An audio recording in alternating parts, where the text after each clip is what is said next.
Merci beaucoup brillante analyse Mame Thierno Fall. Merci dinaa ñëwaat ci yow mais doyen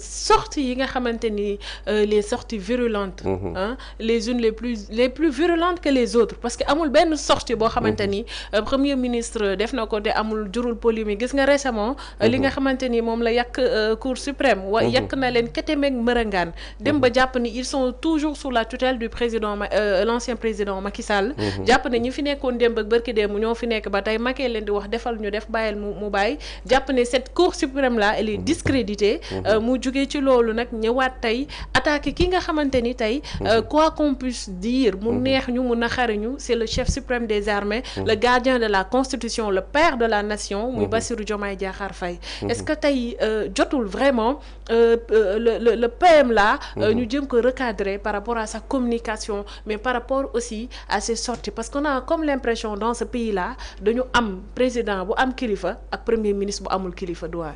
waaw Rougui, il y a un aspect extrêmement important aussi que je voulais mettre en exergue maanaam fësal ko lu xam ne lu am solo la mooy sur le plan idéologique sur le plan des conceptions yu nga xam ne ñoom ñaar am nañ ko yu wute gis nga man je prends l'opinion à témoin les gens qui ont eu l'habitude de me regarder may wax ci ay médias yu mel nii j'ai toujours soutenu que si yàlla suñu borom defoon Ousmane Sonko nekk aux affaires nekk le président de la République du Sénégal le lendemain de l'élection dana déclarer ne mu ngi nekk AES bokk na ci l'alliance des États du Sahel moi je l'ai dit partout je l'ai dit depuis 2024 je le dis et je le répète ñoom Doumbouya daal seen alliance boobu ñoom non Doumbouya bokk ci mais kii bi ci bokk mooy les jeunes yeneen yi quoi yu nga xam ne Niger Traoré voilà ak le Nigérien n'est-ce pas Mali bokku ci Mali Burkina Faso ak Niger mooy alliance des États du Sahel parce que xam nga lu tax parce que Ousmane Sonko il dafa ñee sax par exemple ñi nga xam ne ay soldats lañu ñi def coup d'état boo ko seetaanee déglu ko ba mu demee Burkina Faso la muy taxaw di ko joxalante ak le président Ibrahim Traoré nee na que non il faut pas croire que yéen ñi nga xam ne yéen a coup d'état rek yéen a ñu gën a patriotique wala yéen a ñu gën a nekk ay révolutionnaire ah bon mais on peut aller accéder au pouvoir autrement et être aussi un révolutionnaire donc Ousmane Sonko ce qui l'arrangeait c'était de faire un coup d'état civil c'est maanaam indi benn situation ma rendre le pays ingouvernable à tel point que affaire bi day daanoo ci loxoom par un soulèvement populaire nit ñi génn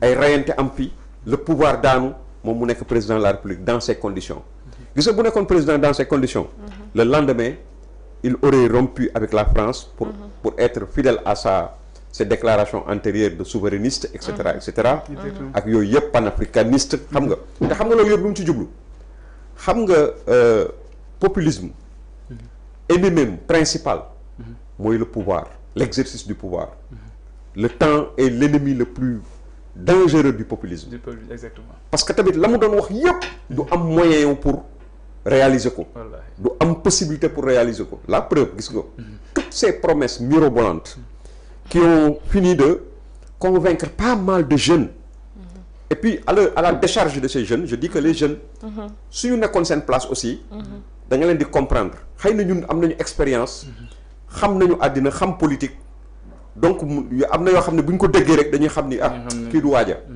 mais xale boo ñëw gëmloo ko ni ko xam nga générosité daf ci jeunesse la ëppee par exemple l'article 80 sera supprimé il n'est pas question qu'une personne aille en prison pour des délits d'opinion c'est alléchant ça. nga ne hérésie judiciaire là. C'est attrayant ça. Quelqu'un tu lui dis quand je serai président de la République tous les postes de directeur seront soumis à candidature offre xam nga sax appel à candidature lay doon les meilleurs Sénégalais seront choisis et on va même interdire aux directeurs de faire de la politique de se consacrer exclusivement au Sénégal. xanaa Waly Diouf Bodian déggul lool. ah non c'est que en fait ils sont victimes du populisme. c'est en fait xoolal ils créent les armes de leur propre destruction. Exactement. Et les armes de cette destruction mooy seen promesse yooyu ñuy def nga xam ne mënul nekk. Regardez, par rapport à l'Assemblée nationale, ils vivent la même situation. Quel discours ils avaient par rapport à l'Assemblée? Exactement. Ils disaient que le budget de 16 milliards, moi aussi, le président actuel de l'Assemblée disait, dama koy xaaj ñaar parce que loolu ëpp na ci Assemblée. Il disait que Assemblée nationale warul am ay oto, un député buy dugg Solex na war Solex dem liggéey wala moto.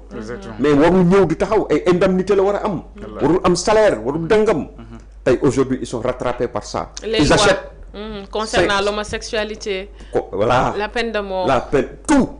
Ils ont amul mënoo citer benn promesse boo xamoon ni defoon nañ ko respecté ko. Les accords de pêche, l'exploitation pétrolière. Des choses qui n'ont absolument rien à voir avec l'économie. Exactement. C'est des questions, des volontés politiques à réaliser. La démission du président de la République du Conseil supérieur de la magistrature. Tout à fait. N'est-ce pas?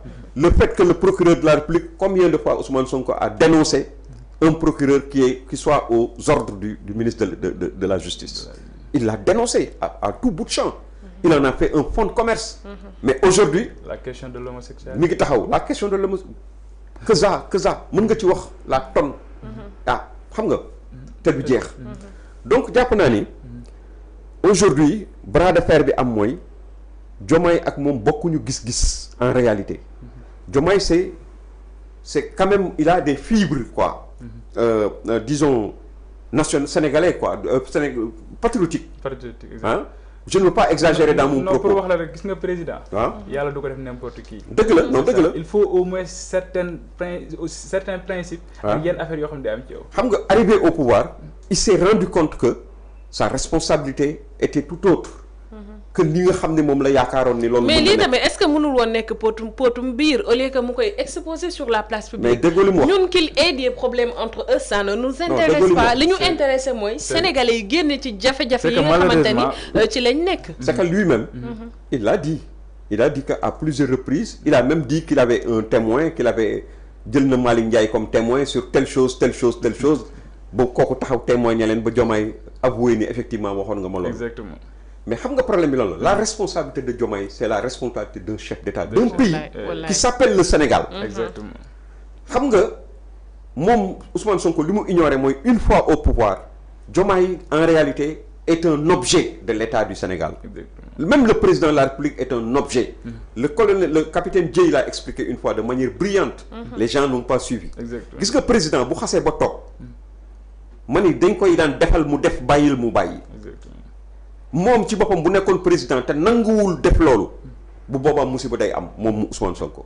Donc Diomaye est obligé en tant que président de la République. gisoo bu amee problème bu amee Sénégal. bu amoon tey problème dans n'importe quel pays c'est le chef de lu tax pourquoi on dit chef d'état-major des forces armées. Quand il y a par exemple état de siège wala état d'urgence. Le président de la République cesse d'être président de la République. C'est le chef d'état-major qui devient le président. De fait kay dafay nekk rek. meuble lay doon. nit président dana jóg xëy suba. di dem ñu jàpp nit tëj ko ci kaso bi à cause du président de la République te du xam ni sax. kooku lu tax ñu jàpp ko. parce que y a toujours des gens yoo xam ni ñi ngi fonctionner pour protéger le président de la République protéger son image protéger sa personne. protéger sa famille lépp. parce que nit la koo xam ni état moo ko moom. ba pare ñu def ko mu nekk ci kaw état. Donc réalité yooyu yëpp moom daf ko ubbi daf ko teg de côté pour te dire que moo tax tey muy ñëw taxaw bu gisee ñii muy ramer à contre-courant bu président bu demee ci ba nu mu tudd Alassane Dramane Ouattara. moom mu dem Burkina Faso. non mais c'est vraiment honteux cette situation mu taxaw ni nii dem Chine. discours bi mu am ci Chine. loolu moo lay wan ne la. c'est profond. Leur divergence est une xam nga ñoom. En réalité il n'y a pas une idéologie qui cimente leur unité. C'est des xam nga moo tax ma naan leen un pouvoir oligarchique. J'ai toujours dit que le pouvoir en place était un pouvoir oligarchique, un pouvoir des inspecteurs des impôts. D'accord. yoo xam ni li leen dugal ci politique motivation bi leen am bi ñu am ba dugg ci biir politique man dama koy toujours maa ngi koy commencer ca Tahibou Ndiaye. L'histoire de Tahibou Ndiaye. Parce que Ousmane Sonko qui est leur chef de file. À un moment donné il s'est rendu compte que pour protéger seen alal yu ñu am ce qu'ils ont amassé comme argent et comme bien hein, pour mën ko protéger il faut faire de la politique. Exactement. Il faut être aux affaires. Exactement. Il faut diriger. Parce que tu as vu le rôle qu'il a joué dans l'affaire de Tahibou Ndiaye. nga xam ni dafa yeewu benn layal na ko lu nekk. Tahibou Ndiaye amul xaalis. mujj gi mu ni am na xaalis parce que lu tax il a dirigé pendant combien de temps. des contradictions yu muy dugg à gauche à droite. te Tahibou Ndiaye a été arrêté comme prédateur foncier. nit ñi jàpp ko ci loolu mu taxaw di ko défendre. léegi nag bi ñu xamee ils ont tiré la leçon de ça. ni nag sawaay à travers le syndicat ak yooyu xeeb syndicat ba ñu nekkoon sax ni léegi il faut que ñu politique. tous les inspecteurs de xoolal combien d'inspecteurs des impôts je n'ai rien contre eux. Mais regarde cette corporation. Le nombre de personnes yoo xam ne tey presque tout l'État est accaparé par les inspecteurs des impôts. N'est-ce pas? Donc même sous l'ancien régime tu vois c'était ça. Ils sont pas au sommet de la hiérarchie xam nga y a d'autres cadres sénégalais yoo xam ni vraiment beaucoup plus mieux formés et tout. Mais c'est que ñoom dañu am ay privilèges yoo xam ni li leen mën a may pour ñu protéger privilèges yooyu boo ko seetee seen diggante sax complicité daf ci am. Exactement. C'est des gens jamais qui ne se dénoncent jamais. Rare fois ngay gis ay attaques yu jógee même ceux qui étaient du côté de Macky Sall nekkoon ak moom farak moom je peux citer ñoom Mame Boye Diao wala ñoom Cheikh Tidiane Ba wala keneen ak keneen. Entre eux ils ne s'entrechoquent jamais.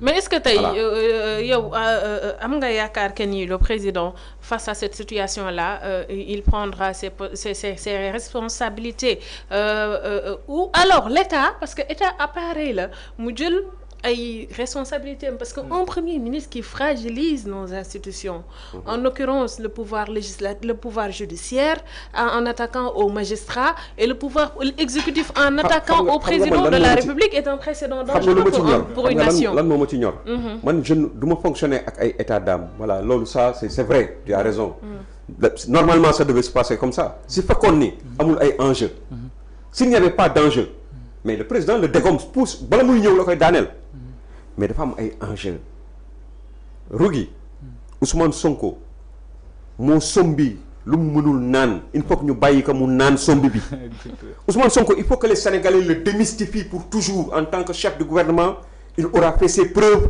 les Sénégalais sauront que kii mënul xamul dara il fait partie des Sénégalais les moins aptes à diriger même impôts et domaines waxantuma la nekk premier ministre du Sénégal il faut que Sénégalais yi teg ci seen bët il faut que mu weeru professionnel ci maanaam ci wàllu liggéey li ñu koy doyee il faut que Sénégalais yëpp xam ni kii du waaja